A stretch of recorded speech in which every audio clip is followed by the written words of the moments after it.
Lipton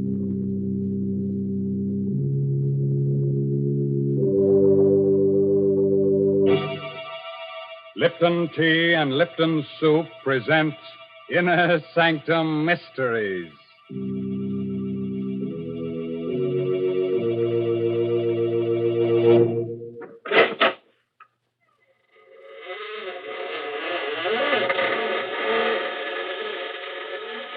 Good evening, friends. This is Raymond, your host. Welcome again to the Inner Sanctum. Come in, won't you? You'll have to excuse me for not getting up, but I have an awfully stiff neck. You see, I was out with a certain lady last night who collects very curious things. She spent the first half of the evening telling me how wonderful I am, but after that, well, it's one thing when a girl tries to turn your head. It's another when she tries to twist it off. And now, friends, let me introduce someone who is a real lady. She must be a lady because she wants to reform me. Come in, Mary Bennett. Hello, folks. Draw up a coffin and sit down, Mary. Now, Mr. Raymond, please don't talk that way. It isn't nice. Why are you always pretending to be so cold-hearted and creepy? Underneath, I'm sure you're a friendly, good-natured sort of man. Yes, you are. Underneath, you're just like everybody else. I'll bet you like to come home in the evening, put on an old jacket and slippers, and then sit down to supper. Yes, sir, and I'll bet I know one of your favorite dishes, too. Noodle soup. Or most all men like noodle soup. That's why Lipton's is so popular. Lipton's noodle soup is real homemade tasting. It's got a grand chickeny flavor, and it's swimming with noodles. Egg noodles, too. You know, Lipton's noodle soup will bring a family swarming to the table quicker than a dinner bell. Mr. Raymond, someday I'm going to take you home with me and feed you a good hot bowl of Lipton's noodle soup. Well, thanks for the invitation, Mary. And now let me invite you to come to the desert and hear the story of Desert Death. It's an original tale written by that spinner of surprise stories, Robert Newman. And our star tonight is Horace Braham.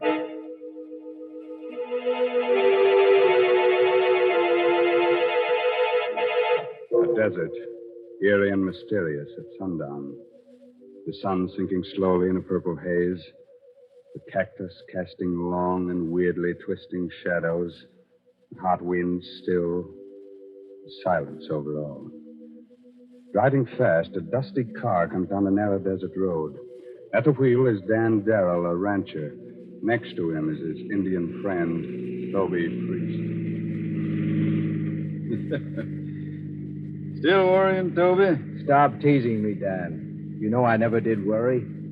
I just told you what my people used to think it meant. Used to think. Didn't you say we ought to postpone our trip into town today? I did. And when did you say it? Right after you saw them. 3 vultures lying together toward the sunset.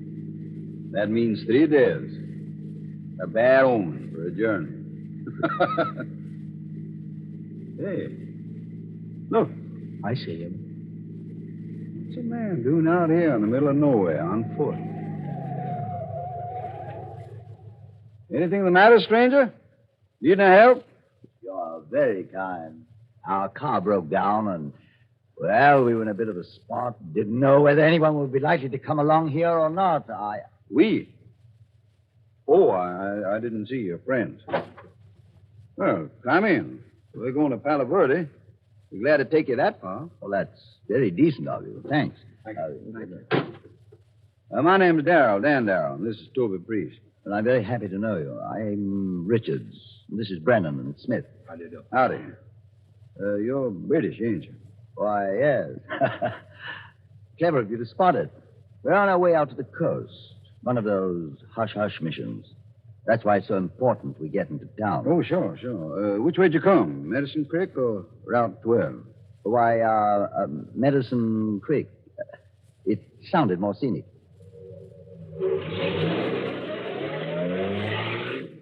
He's lying, Dan. You know that, don't you? What makes you say that, Toby?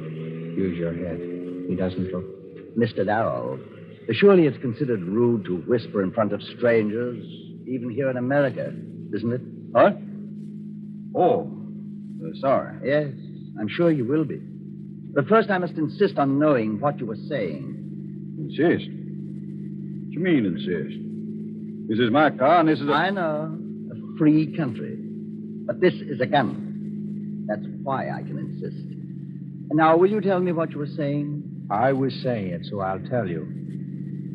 I said you were lying, that you weren't British at all. No? Then who are we? I think that you're Nazi prisoners who escaped from that camp up near Post City. Oh? And what makes you think that? First, none of your clothes fit you, so they're obviously not yours. Second, you said your car broke down, but there wasn't any car around. Third, you said you came by way of Medicine Creek, and that road's closed. All right.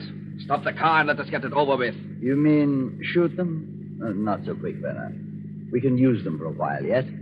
At least one of them. What the devil do you mean? Of course, your Indian friend is right. Very clever, too. But since I have a gun, you will take orders from me. Our first need is water. You have any in the car? No. And then we will have to find some. Yeah? Where'd you expect to find water in the desert? I told you we were Nazis, Darrow. I did not tell you that we were Rommel's men from the Africa Corps. That means we know the desert, any desert, better than anyone on Earth. Those hills off there to the left. Take the left-hand road at that fork there and head toward them. But do as I say.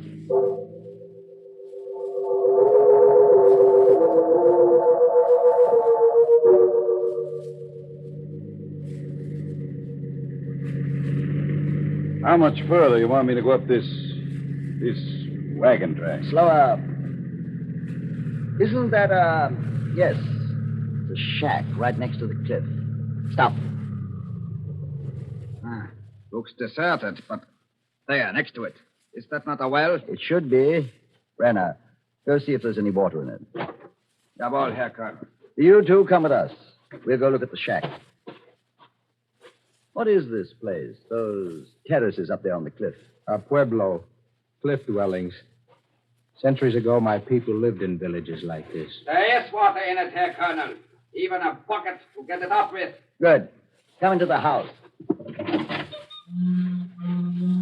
Match, Schmidt. From the dust, I'd say no one had been here for a good many years. Prospector's cabin, wasn't it? Probably. That means... there's what I want. Shovel. What the devil do you want that for? To dig yourself a grave? Yes, Darren, exactly.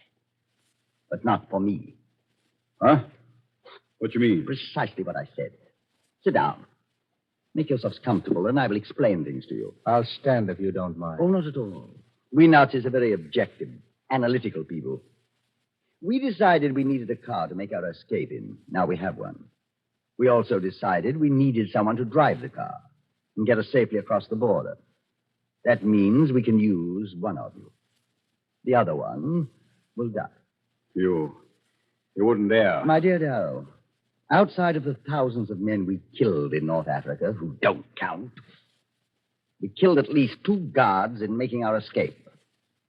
Do you really think one more death means anything to us?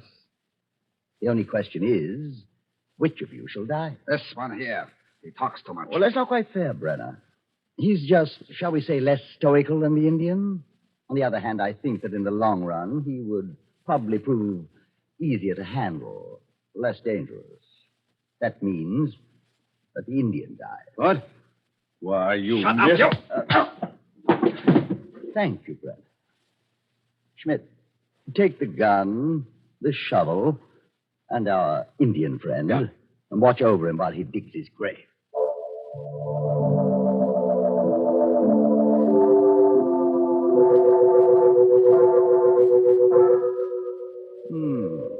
Very nice.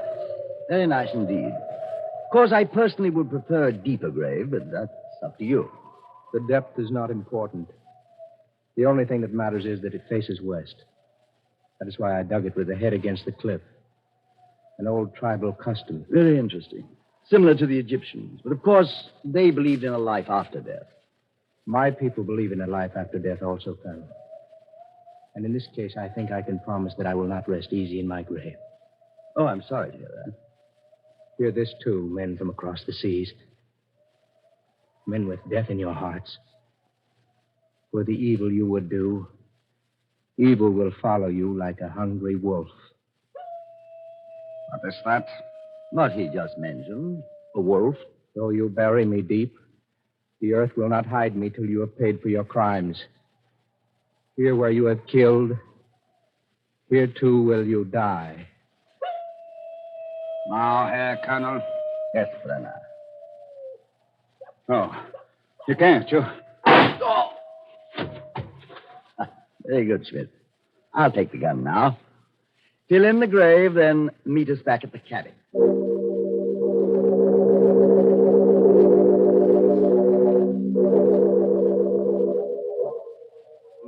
What a place. It's worse than Qatar. I wish you'd sit down, Darrell, and stop staring out of the window. You're worried about your friend. I buried him very nicely. I'm not worried about him. I'm thinking about what he said before you killed him. I should think that you think about it, too. That? We have had more curses laid on us in more languages than you have hairs on your head. What's that? Must be the wind. No, it is different. More like some kind of musical instrument. But there's no one around here but us. There hasn't been anyone living in those houses up on the cliff for centuries. It's just the wind, I tell you. But if you want to, go take a look. Go take a look, I said. Jawohl, Herr Koll. It's too dark. There's too much sand blowing to see anything. But wait! Go there near the foot of the cliff. There's something. It looks like... Lieber Gott! It's the Indian. He's lying there. Out of his grave. Oh, you bury me deep. The earth will not hide me till you have paid for your crimes. Here where you are killed, here too will you die.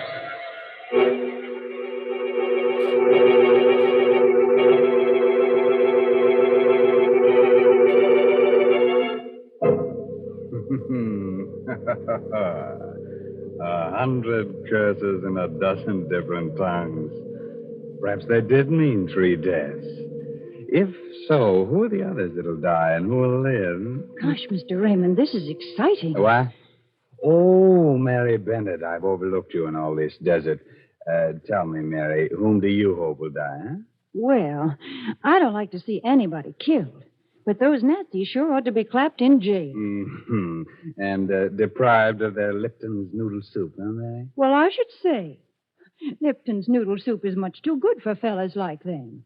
It belongs to law-abiding folks who've got a right to sit down to a plate of homemade tasting soup. And say, that's just the kind of noodle soup you get when you use Lipton's.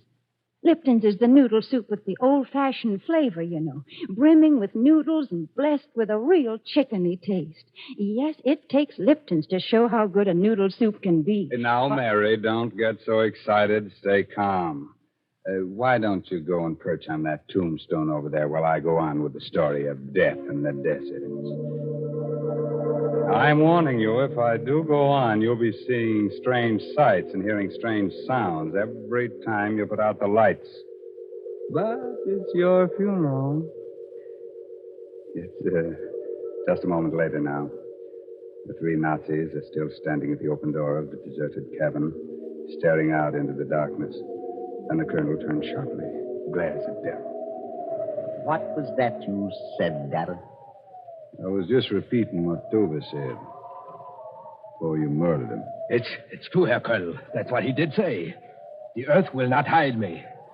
And there he is out of his grave, lying there. Shut up. Fine Nazi you are.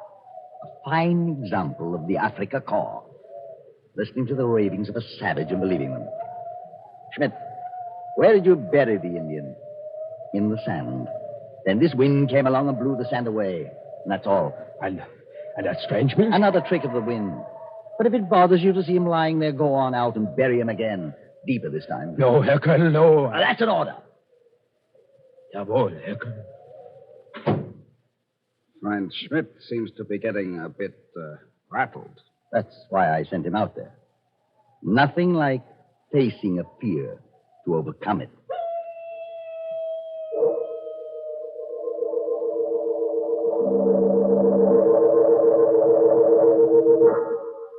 Colonel Ulrich, do you not think it is about time that Schmidt came back? He's only been gone about 5 or 10 minutes. I told him to dig the grave deep this time. I know, but I do not see him out there anywhere. Well, how could you expect to when it's so dark and when the sand is blowing like that? Maybe we'd better go out and see what's taking him so long.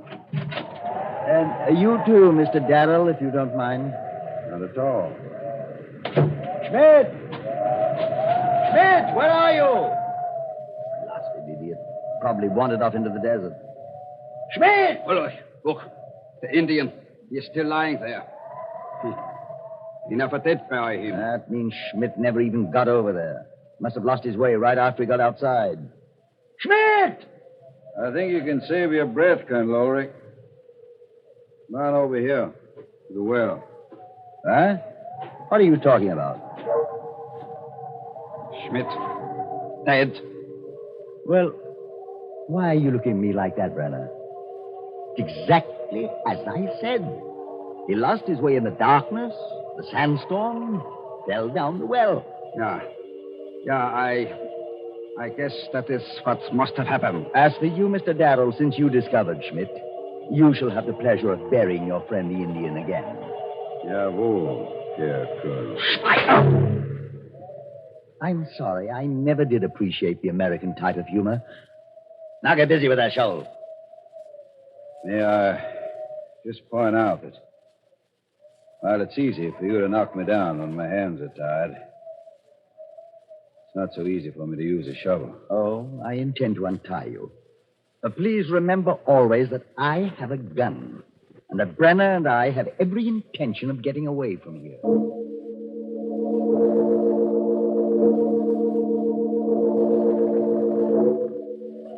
I'm happy to see that you've stopped pacing the floor and looking out the window, Mr. Darrow. That means you've stopped expecting something miraculous to happen that will save you. Is that what you think it means? Frankly, no. In fact, I think just the opposite. You're looking much more cheerful than before. You're thinking one of them is dead. Now it'll be that much easier to get away. It really pains me to disillusion you. Schmidt was a sergeant, a fool. I can assure you that neither Brenner nor myself are going to be bothered by strange noises or tricks of the wind. Right, Brenner? Of course not, Colonel. Good. And now, if we're to make an early start, I think we should get some rest. Brenner, you take the first watch and wake me at midnight. I advise you to get some rest, too, Darrell. Maybe you'll be able to dream of some way of escaping. Thanks. But I'm not sleepy. As you wish. Good night.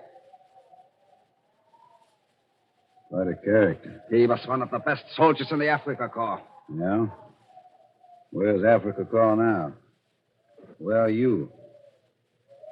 This isn't Africa, Brenner. This is America. This is a part of America where strange things happen. Things that even the Indians can't explain. Indians. Ignorant savages. That devilish music again. Where does it come from?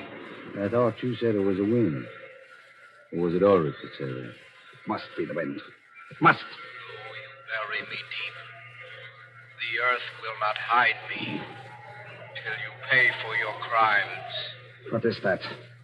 That was what Tova said just before you killed him. Schmidt was first, Brenner. You will be next. I'm waiting, Brenner. Waiting. You heard that, too? Yeah. I heard it. You're lying. You're lying, I say. You're just trying to frighten me. What? Who's trying to frighten you? What's going on? It is nothing here, Colonel. Just that music again. For a moment, it sounded as if someone was calling my name. Someone was calling your name, Brenner. A dead man. And you know you heard it. So, There it is again. You hear it? just that same noise, the wind. Look, Ulrich. Look. That Indian.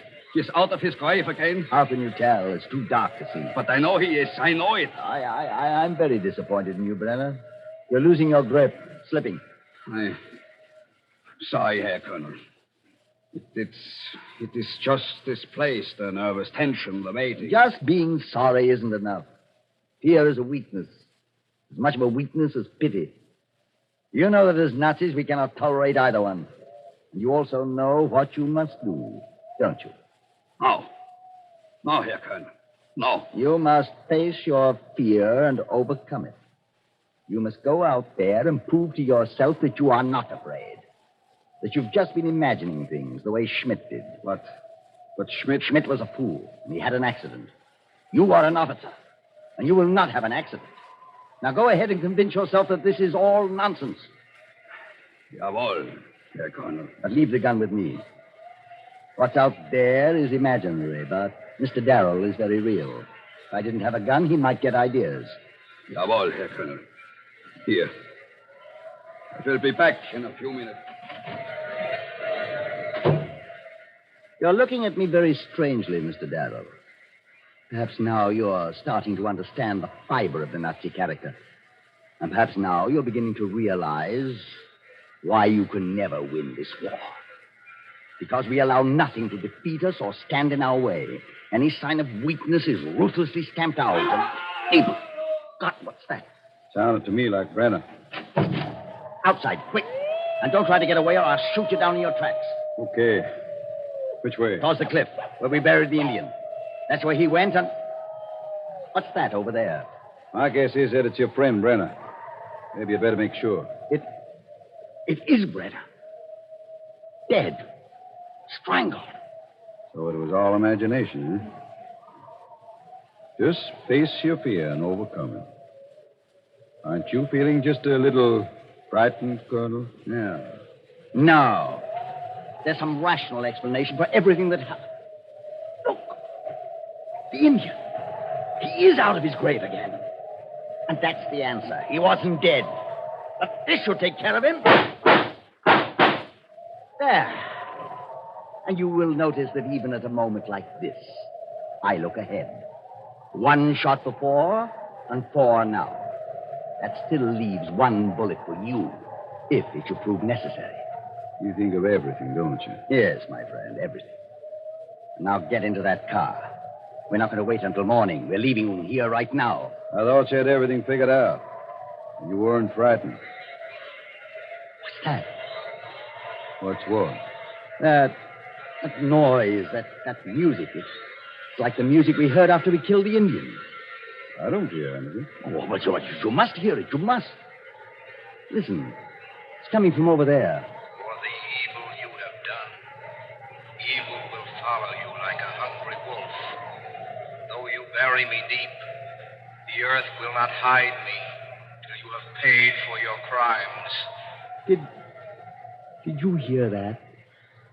Did you hear it? Yeah. I heard it. Here where you have killed, here too will you die. No. You're dead. You're dead, I tell you. I killed you. First Schmidt, then Brenner, now you. But you're dead, I tell you. And the dead don't speak. I can't be really hearing you unless... Mad. No. I can't let that happen. I can't. There's one way. The Nazi way. A way to fool you all. This is why you'll never beat us. Never. Never.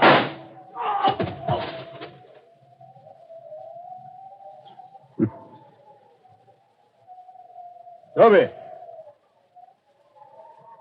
Toby! Where are you? Over here. Near the foot of the cliff. Are you all right? That first bullet creased my head. I was already dropping by the time he fired. Outside of that, I'm all right. Figured that was what had happened when Schmidt went down the well. I knew it was an accident. I was pretty happy that it was you that buried me the second time. That you put my face against the cliff, left a hole for me to breathe. The first time, well, it was pretty tough until the wind blew the sand off. Yeah, but what about when he Shot you again. That ungodly music. It wasn't me he shot that second time. It was Schmidt. I pulled his body out of the well. I figured that in the dark, no one would be able to tell the difference. As for the music, that's why I dug the grave here.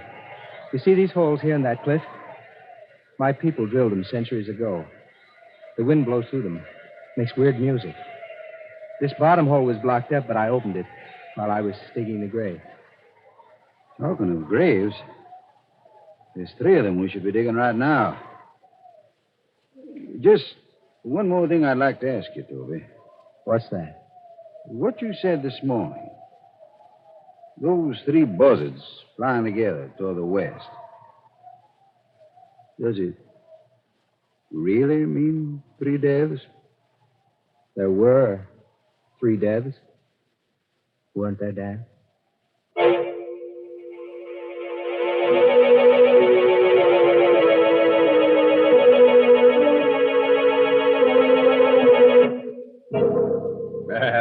Boy, Toby. Never give a Nazi an even break. Unless it's in the neck. As for our 3 visiting murderers, they may not like our sense of humor, but they can't complain about our poetic justice. After all, it was in the desert that they got their just deserts. Well, Mary Bennett, did you like the desert with its sand and wind and weird music? Would you like to live there? Well, I wouldn't mind so much. You know, I believe a woman can make a good home in some pretty out-of-the-way places, the way the old-time housewives did. But, well, I'd want to lay in a supply of good modern food. Food that's easy to make, like Lipton's noodle soup. Say, that noodle soup of Lipton's would really put some cheer in the desert, wouldn't it? Yes, of course, Mary, of course. Remind me to take Lipton's with me on my next safari.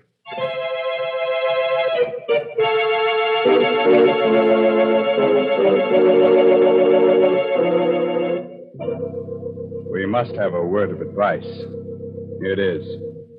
If you should wake up one of these nights in a cold sweat, convinced that there's something or someone in your room, and if, when you look toward the window, you should see a strange figure silhouetted in the moonlight, then pull the blankets up over your head and don't look out again. It'll be one of our 3 friends from tonight's story, one of the Africa corpses.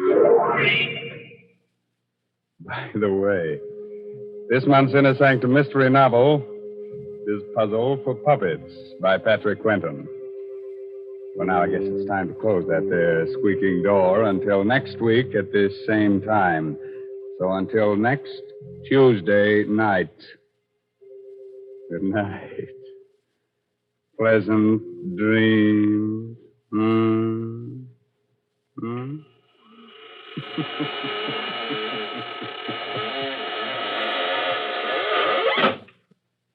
Folks, here we are outside the squeaking door.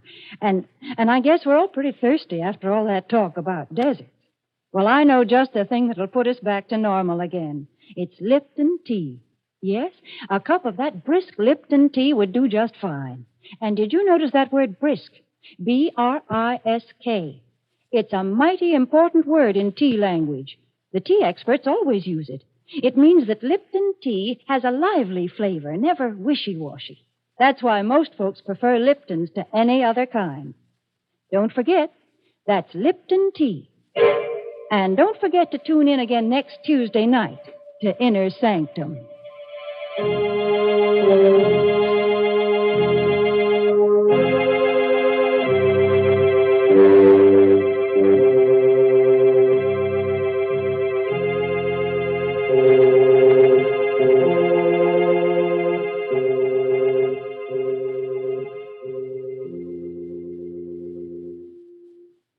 This is CBS, the Columbia Broadcasting System.